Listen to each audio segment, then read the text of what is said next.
জন্ম আমার নবীর যুগে হলে কেমন হতো। জন্ম আমার নবীর যুগে হলে কেমন হতো।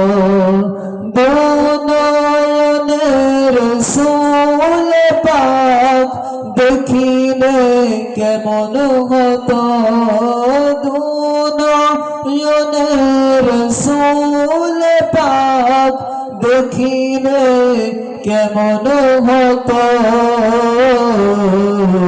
জন্ম আমার নবীর যুগে হলে কেমন হতো।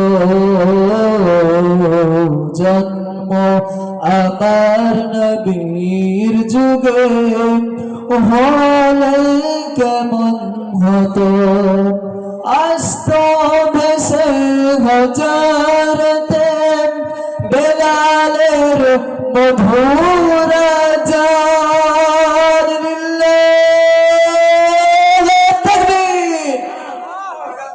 আস্ত ভেসে হজরতে বেলালের মধুর জান। সেইয়া জানে ছিল এমন প্রেম মুগ্ধ রহমান। দয়াল নবীর পিছে নামাজ পড়লে কেমন হতো। দয়াল নবীর পিছে নামাজ পড়লে কেমন হতো। জন্ম আমার নবীর যুগে হলে কেমন হতো।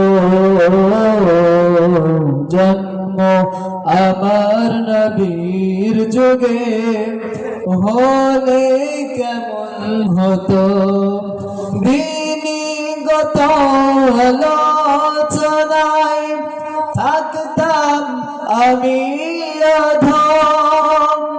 সামনে রাসূল পাক হতাম, পাশে সাহাবাগণ। লিল্লাহি তাকবীর। যদি সেই সময় আমাদের জন্ম হতো, বিশ্বনবী দ্বীনগত আলোচনায় সামনে বসে থাকতেন, পাশে সাহাবীরা হযরত ওমর, আবু বকর, উসমান, আলী রাদিয়াল্লাহু তাআলা আনহু তারা বসে থাকতেন, কতই না ভালো হতো। কথা বলেন ঠিক না? তাই কবি বলছেন, দ্বীনগত আলোচনায় থাকতাম আমি অধম।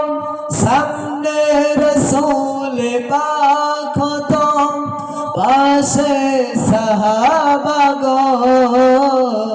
আবু বকর, ওমর, উসমান, আলীর সঙ্গী কেমন হতো। আবু বকর, ওমর, উসমান, আলীর সঙ্গী কেমন হতো। জন্ম আমার নবীর যুগে হলে কেমন হতো। জন্ম আমার নবীর যুগে হলে কেমন হতো।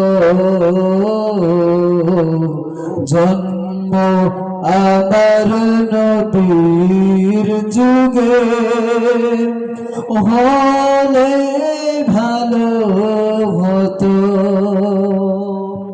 জোরে বলেন মারহাবা। সম্মানিত উপস্থিতি, ঐতিহ্যবাহী খামারাইল 87তম বর্ষ উপলক্ষে আজকের ইসালে সওয়াব মাহফিলে